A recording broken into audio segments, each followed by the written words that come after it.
All right, guys, welcome to the panel on investing trends for the next 5 to 10 years. If you look at what's happening in the high-tech space right now, there's a lot of interest in IoT, in AI, in robotics. And the reason people are interested is because these technologies are being used to disrupt old world industries. And you guys as entrepreneurs aren't now just looking at selling solutions to the old industries. You're actually looking at transforming and disrupting them. Ag is one of those spaces. So today we have with us a really good high-power panel, and I'm hoping to get into some of those issues. My name is Salil Pradhan. I'm a venture partner with Draper Nexus, where we invest in these class of companies. And today it's my honor to introduce the panelists. First, we have Vishal from Obvious Ventures. And then we have Dan from Sandbox Industries, Michael from AgFunder, and Kiersten from Monsanto Ventures.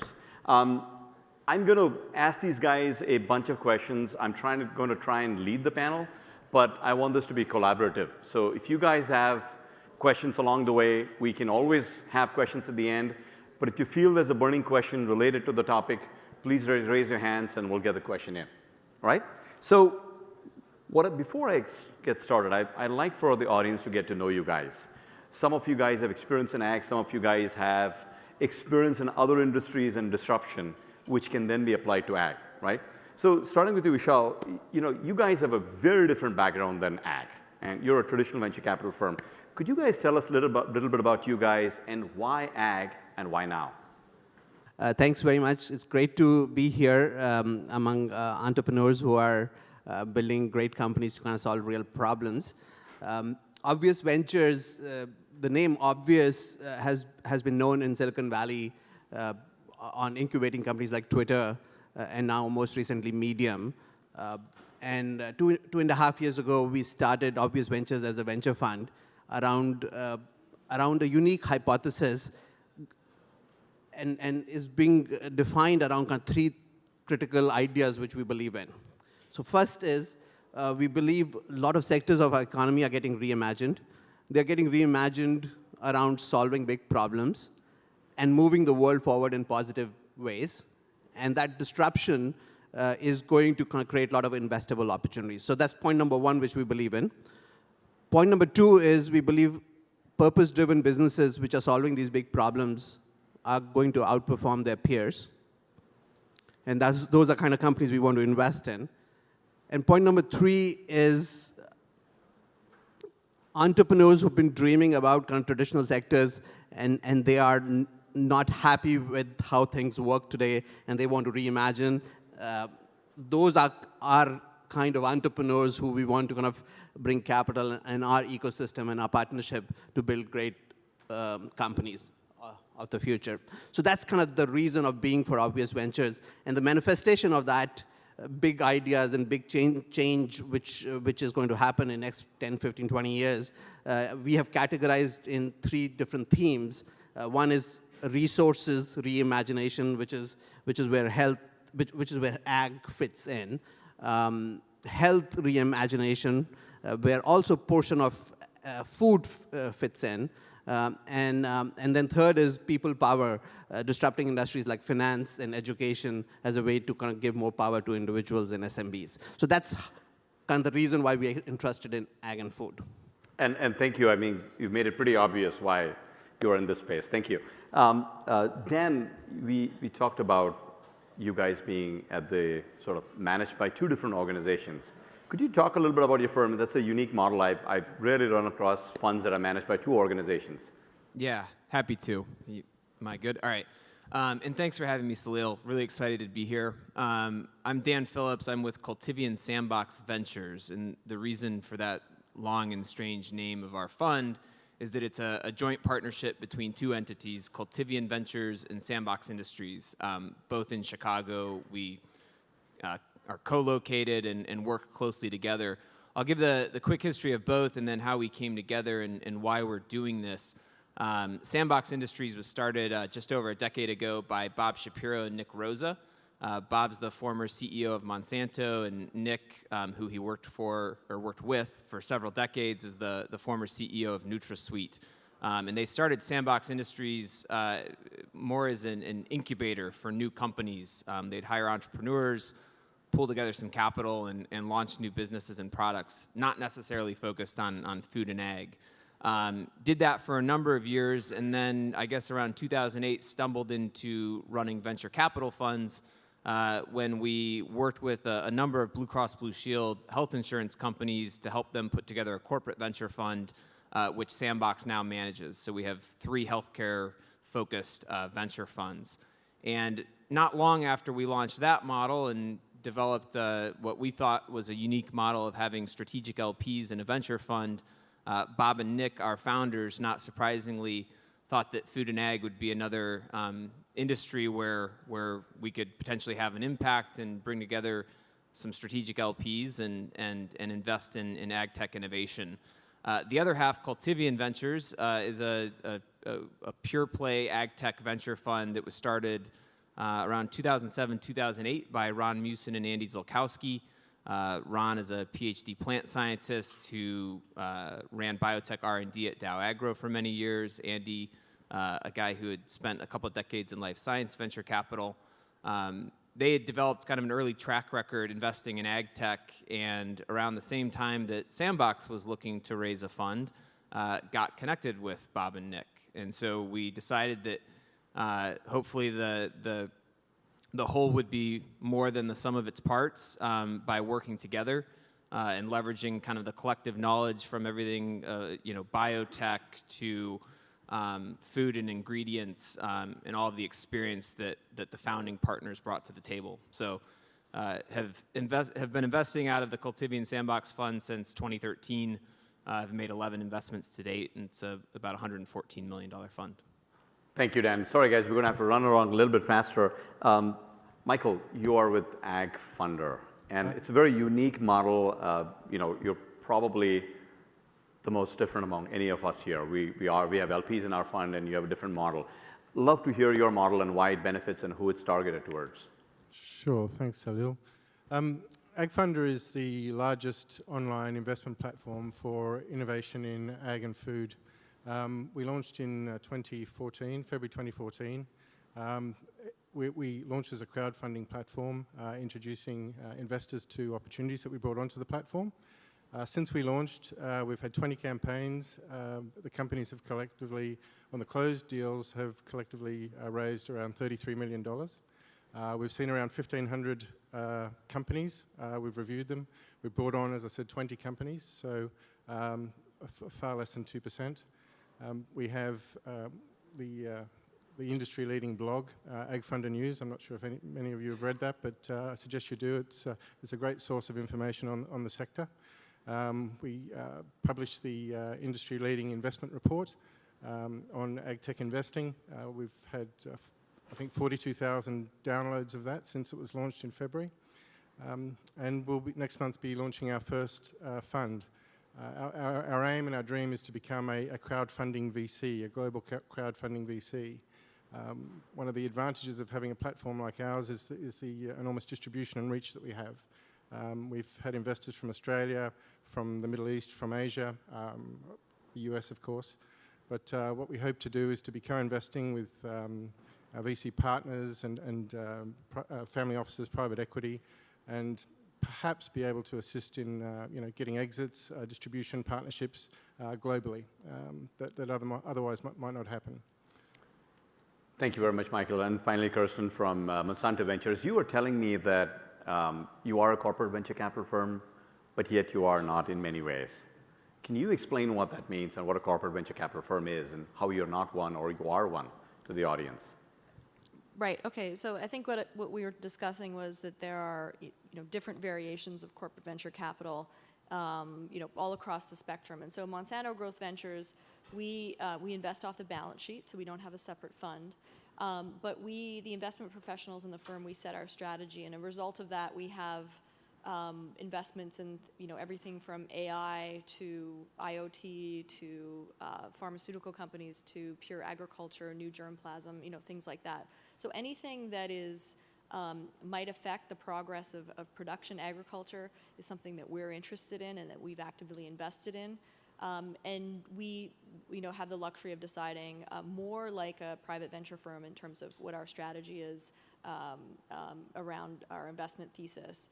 And I think what we were discussing is, as an entrepreneur, you want to make sure that when you are talking to a corporate, that you understand the particular model that CVC is a part of. So some CVCs, even in agriculture, have more business development professionals that are making those decisions and require business development, business unit sign off, and there needs to be a collaboration in place before they invest. So it pays to do some research in advance, but when you're approaching and spending your valuable time pitching when you're raising money, because everyone knows if you've ever raised money, you've got to be very choosy about vetting your leads before you spend time pitching with those folks. Not to say that any of those models are bad, just you got to know what kind of animal that you're dealing with.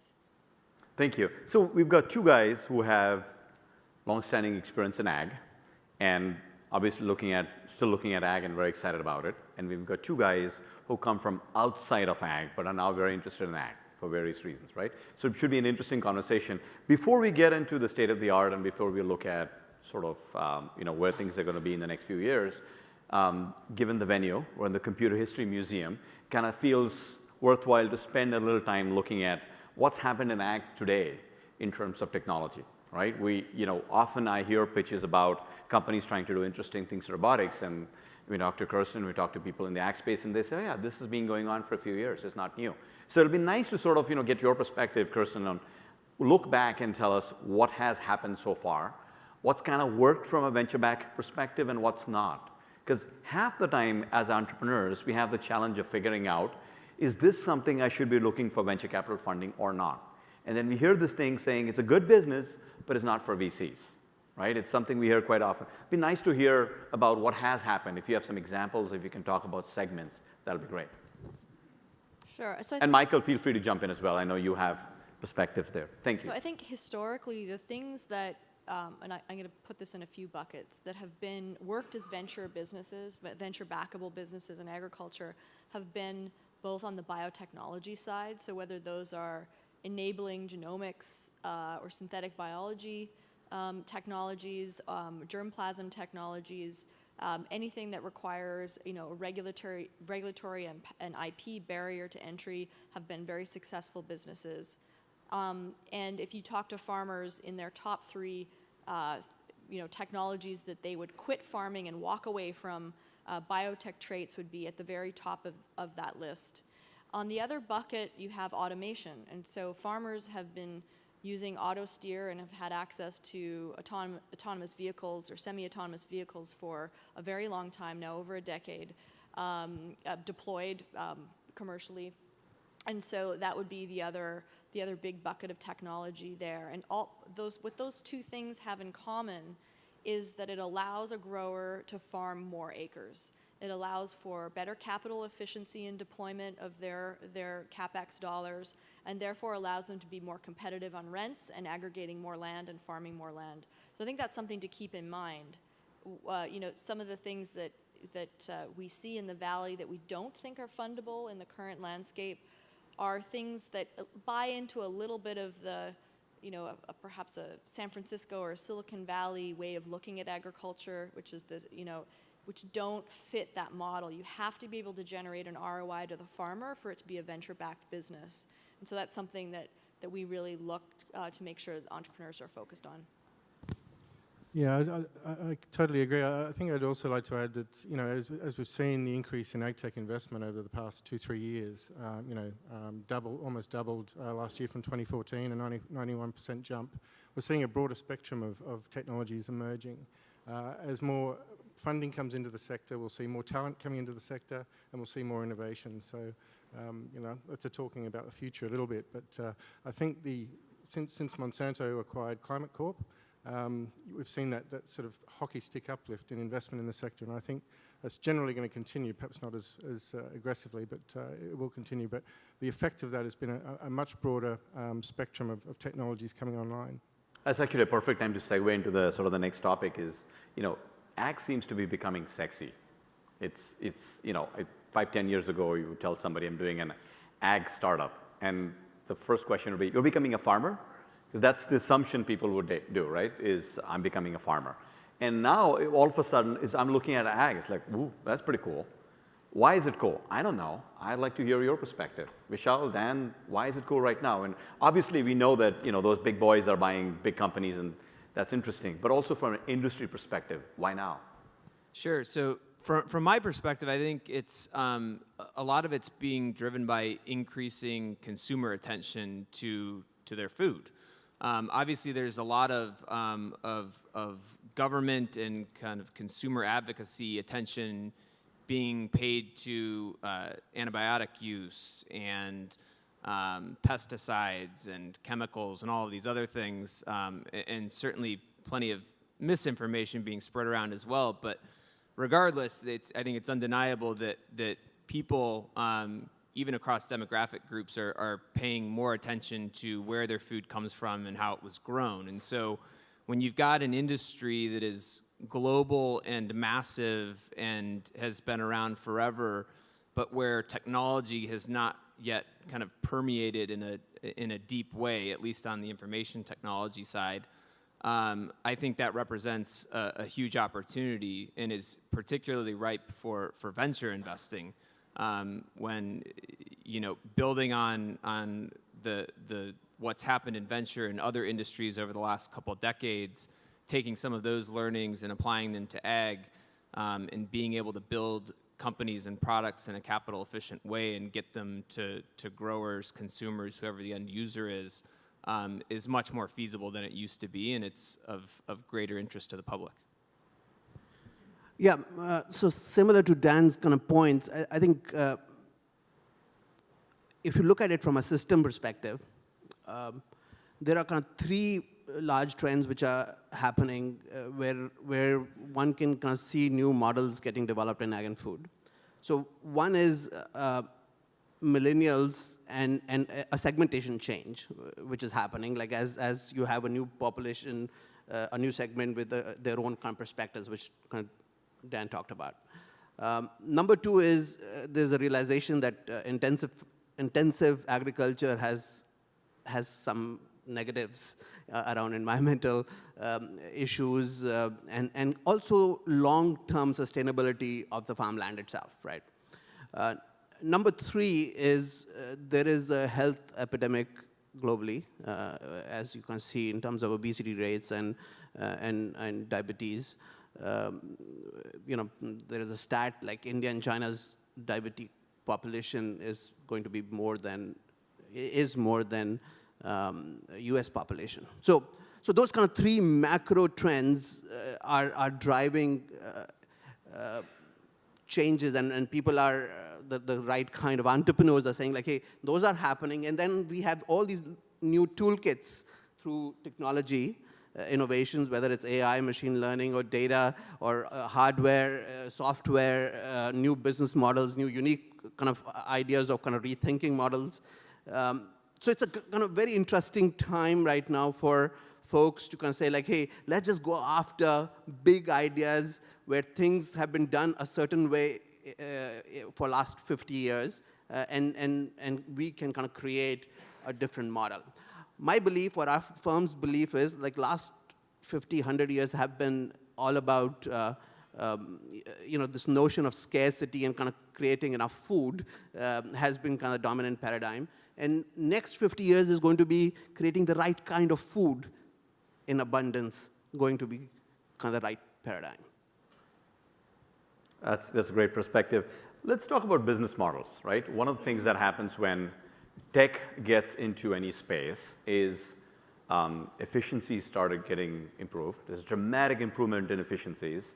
We like to think as things like IoT and machine learning get in, we believe what happens is it's not just about making people more efficient, it's about making work more efficient. You may or may not need people in the loop, right? It's obviously going to affect a lot of people, but also business model change, how you make money is going to change. What are some of the sustainable business models you're seeing? I mean, I was talking to Christy over at AgStart. If you haven't met her, go see her in the pavilion. And a startup was pitching to her about selling something into a small farmer. And she said, just make sure you know what you're doing. And I quote her, if you're in the audience, time to get embarrassed a bit, but it was an awesome quote. She said basically, a great day on a small farm is when the spouse gets a job in town, right? So, I mean, that's the kind of economics that are working with a small farm. How do you make money? What kind of business models work? Do you have any perspectives, any of you guys? Yeah, I think, it hits the nail on the head. In agriculture specifically, there's a lot of, entrepreneurs who, and we all want to disrupt, especially as VCs, we want to disrupt. This side of the table, We want to, especially. well, we do too. I mean, and Monsanto corporate is a very, risk averse place, and they've changed their business many times over the course of history. But one thing in farming, I think two things that we've seen and that we support tremendously are you have to find a business model that works within that agricultural system, and sometimes playing that disruptive Silly Valley type of, I actually heard that phrase for the first time when I was in the Midwest a couple weeks ago. You are based in the Bay Area though, right? Right, we are. Just checking. I am talking about myself. They have to work within that agricultural system. On the positive side of that, and so I agree with your friend's point, it needs to work. On the other side, you need to understand that farmers are risk managers, right? And if you help them with your business model to help them manage that risk to adopt your technology, that's a plus. And I'll give you a concrete example of that. So we have one of our investments is breeding a new cover crop. So cover crops have a myriad of environmental benefits that are well known, but they're not, most farmers don't grow cover crops because of the risk of it taking too long and they'll have to plow it under and all these sorts of things. So this company is offering the cover crop as a service. So they're going to pay the farmer basically a winter rent to plant, in this case it's pennycress. They're going to do the harvesting and pay the farmer $60 an acre. So these types of, and maybe that business model will evolve over time, but in the meantime you need to help the farmer de-risk the adoption of that technology for the first few years. Because, as we say, you can be right in the long term, but still be insolvent in the You have to get there first to be right. Michael, you're probably seeing tons of companies on your platform. What are some of the ideas that are bubbling up? We have, one of the key things that I look at when assessing a company is how are they going to get their customers and how they're going to keep them. It's incredibly important, particularly in farming where adoption rates are generally slow. Particularly, at the moment with the average age of farmers and traditional generational change about to occur. But how do they get their customers? How do they get in front of the farmer? That's incredibly important. And then obviously keeping the farmer once you've got them. You've got to add the value, as Kiersten has said. You've got to actually have a reportable outcome for the farmers and a benefit for the farmers. But we had a company called AgDNA on the platform who had a very good idea of it was a Internet of Things data aggregation and analytics platform that was providing farmers data on what their machinery was doing in the fields. And they came up with a white label solution, which was to have John Deere, the John Deere reps, white label with their own label, and then within their community they would distribute the platform. And that's worked out really, really well. They've been able to get the John Deere representatives on board. They've been testing it, trialing it.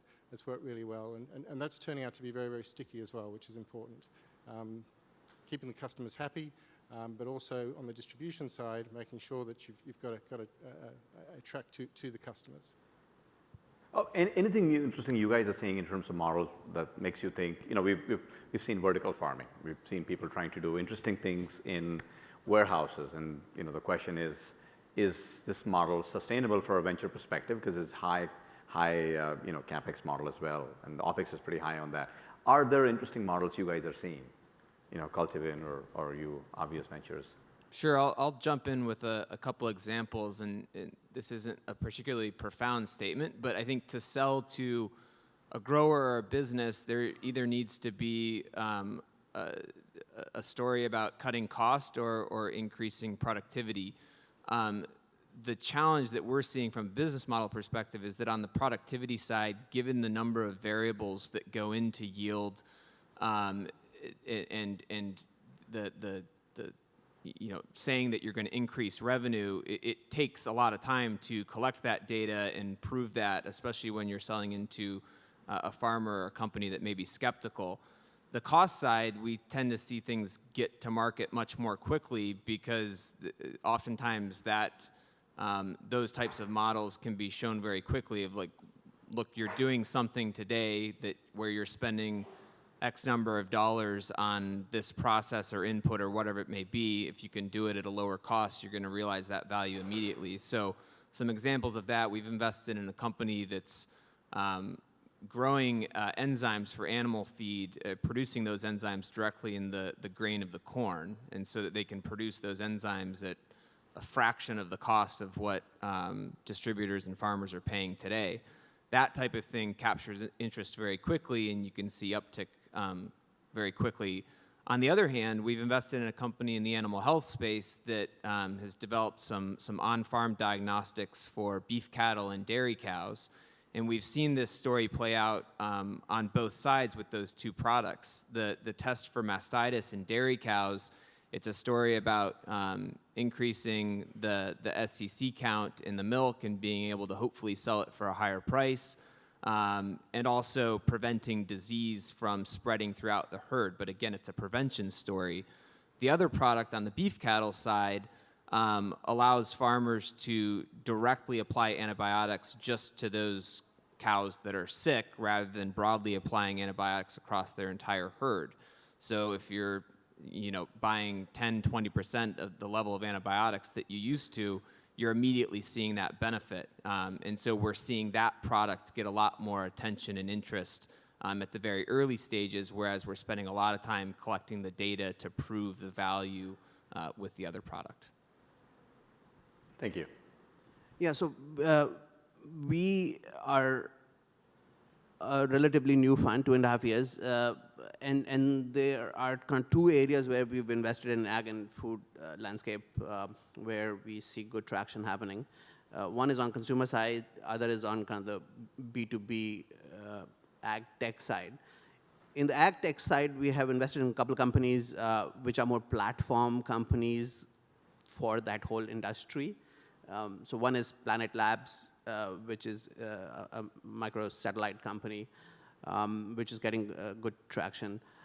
And second is a company called Zymergen, which is microbes meets robotics and helping the industry figure out what's the right microbe for their process much better than a human mind can do. So that's two companies which are doing well. On the consumer side, we have invested in kind of two themes. One is distributed processing meets distribution of healthy food with no preservatives, no things which are not, traditional kind of world has been optimized around shelf stability, forgot about human health. So we're trying to kind of do the reverse and think about humans and me and my children and your children. So that's kind of one company, which is Urban Remedy, which is starting in Bay Area. And then another theme which we have invested in is a plant-based protein as a portfolio. We have invested in companies like Beyond Meat, Miyoko's Kitchen, a few companies in that kind of area, which is getting good traction. So that's what we have been doing. Thank you. I want to ask a couple of simple questions and then move on to the audience before we come back for the real long term.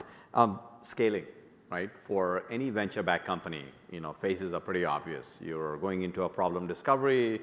You're talking with your first few customers. You land your first few customers who may be farmers or otherwise.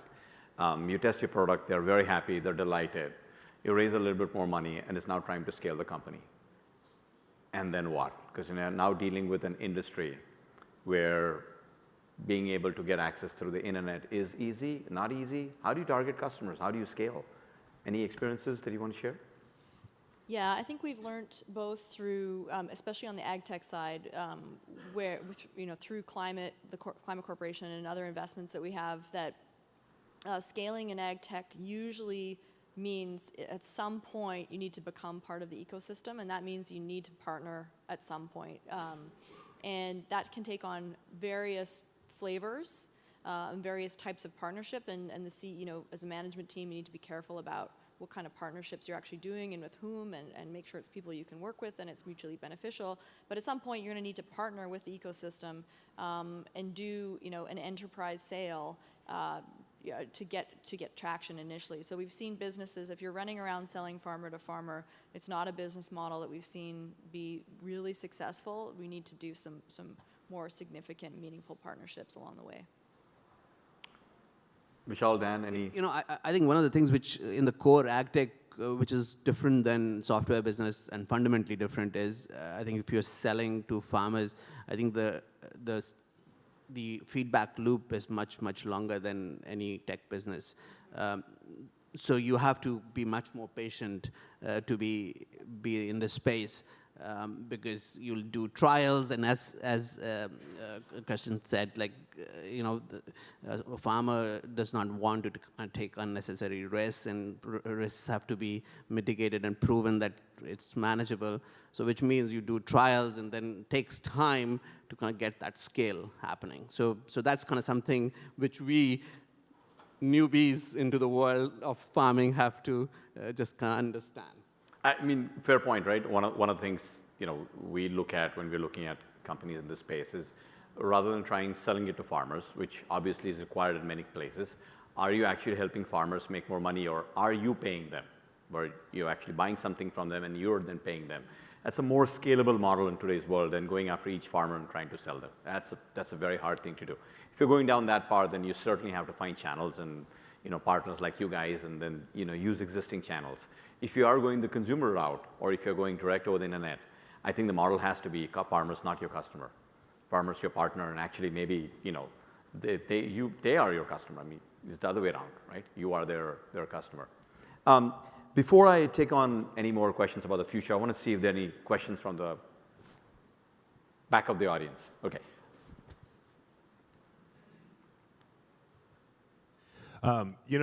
Specifically in the last panel, there was a comment made about IoT solutions for addressing the drought, which is really inflammatory to the California ag industry. It's more of a policy issue than it is, fundamentally about an IoT solution. So I just kind of wanted to, for those who were in that discussion, but sort of surrounding that too, I think what's really important is, how do you, as an investor, look at organizations in terms of kind of sifting through the white noise of all of these IoT solutions that don't actually address true needs, maybe perceived needs, say, oh, I'm going to increase your yield, I'm going to increase your water efficiency, or what have you, on the input side, and really not actually addressing a real problem that the grower has fundamentally. How do you, sort of take that and sift through the white noise of that process?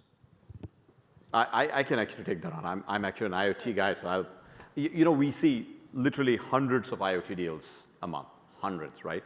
And water is, again, an area where we see a lot of things. I mean, it seems like an obvious problem. I think it's not that hard to tell the difference, to be quite honest, between real companies and companies that are catching on something because it's trendy. Water in particular is tricky, because there is an acute need and there's a problem, and we believe there's a long-term problem.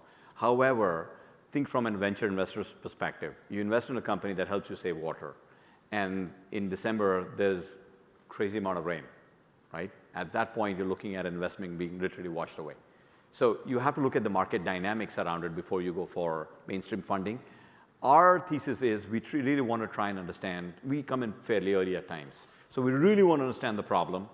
Is the problem big enough? Is the problem interesting enough? Is the problem acute enough?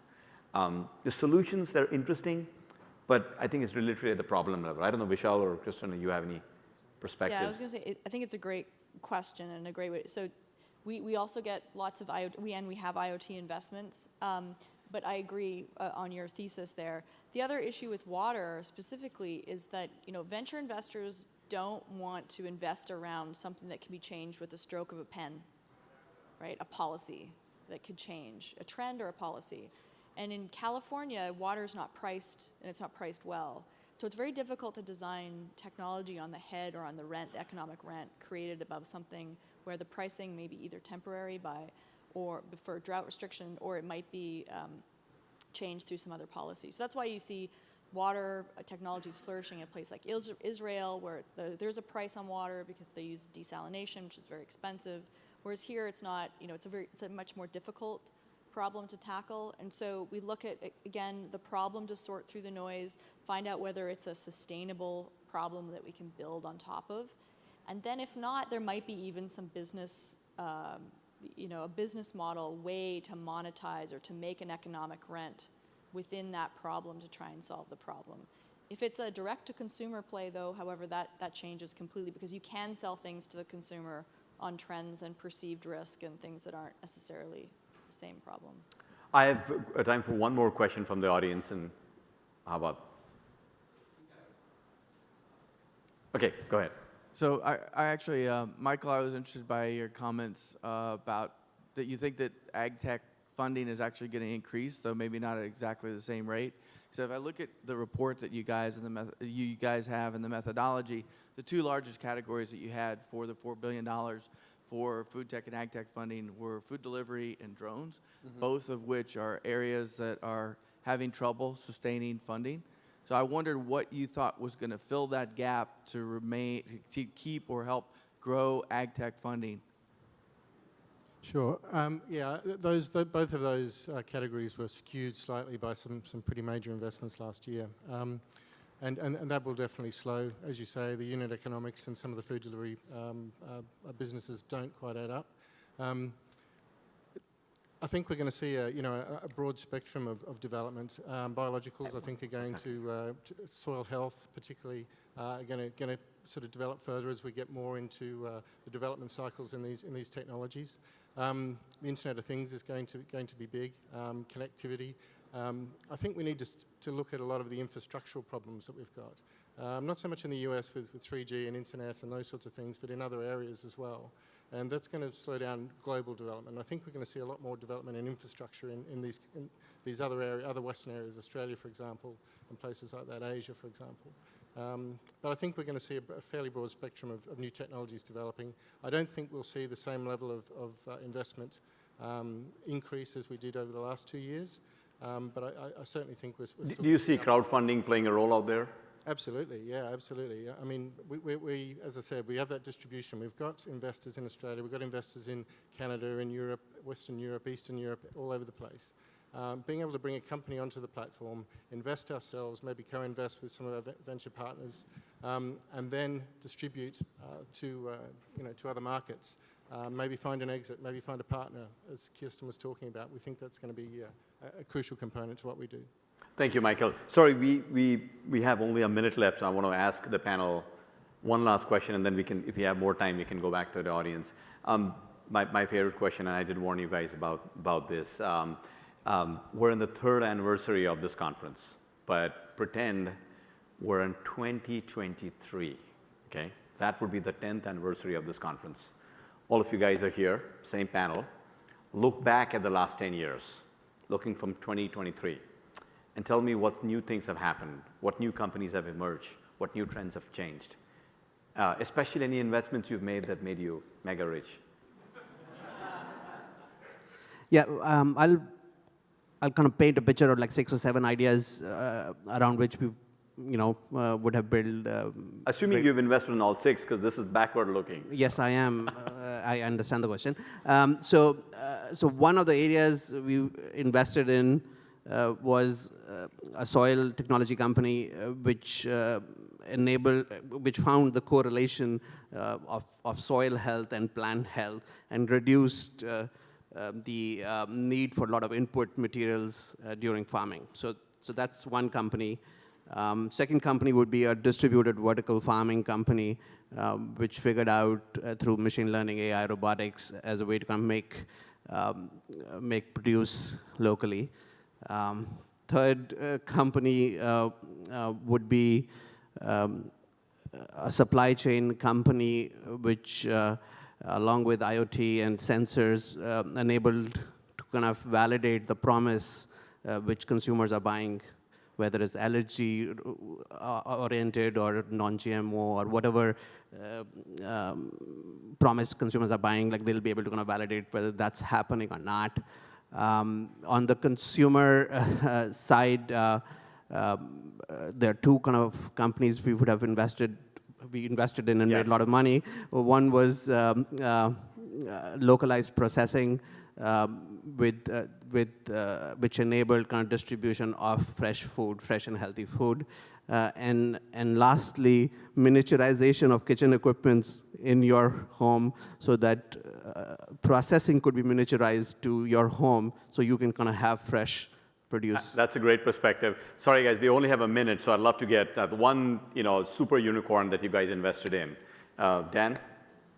Sure. So I'll take my answer from a trend we're seeing in the healthcare industry right now with personalized medicine emerging and developing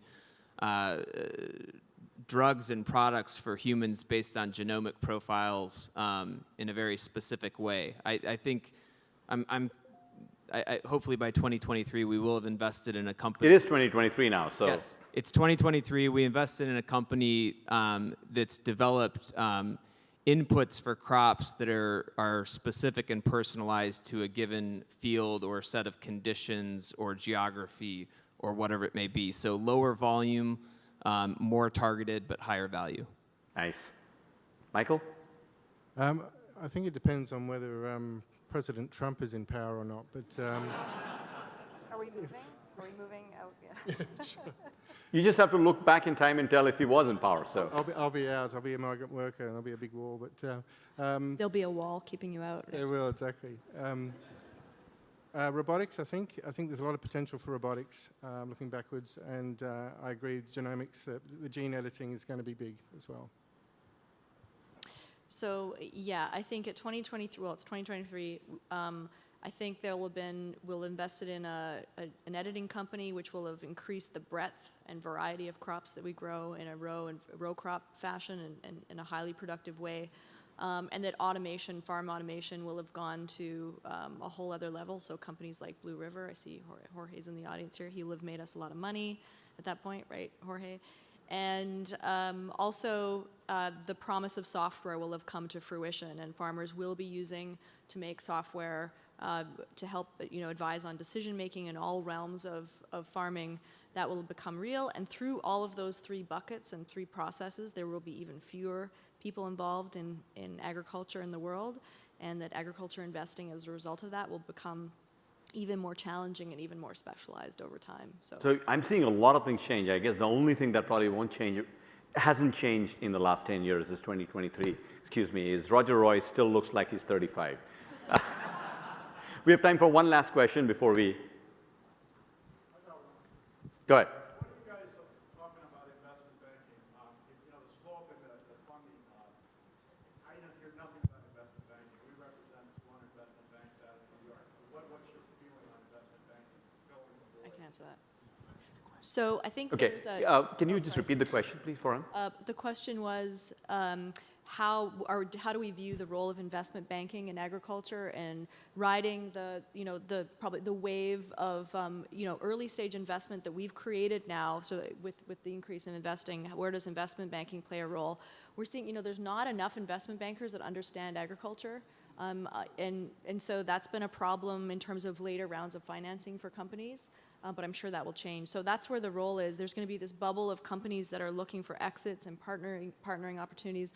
And like biotech or pharma, there's a lot of sophisticated investment bankers in pharma, but that specialty is not really well developed for ag.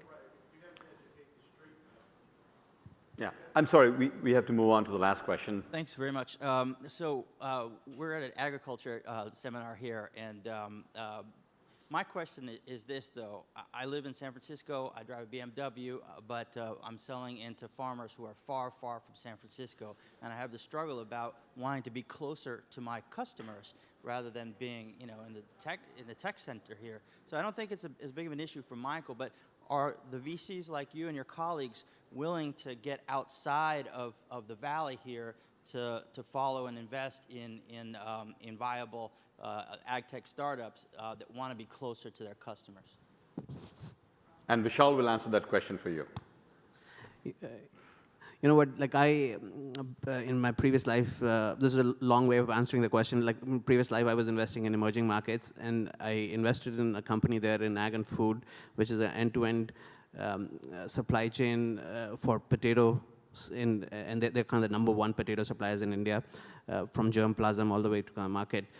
And this particular guy who had MBA, who had all the good kind of skill set, but he just loved farms. And he just loved farmers, and he would always, whenever I would talk about something, he said hey, let me just take you to a farm and show you how it happens. So that's the kind of entrepreneur who gets me excited, is somebody who's connected to the real world. Yeah. Any other perspectives? I would just say, buy a Ford truck and you'll be fine. No, I mean, we're based in Chicago, so we've invested kind of in companies all over the country and outside of the U.S. as well. So we try to spend as much time as we can outside of the bubbles that we live in and travel to.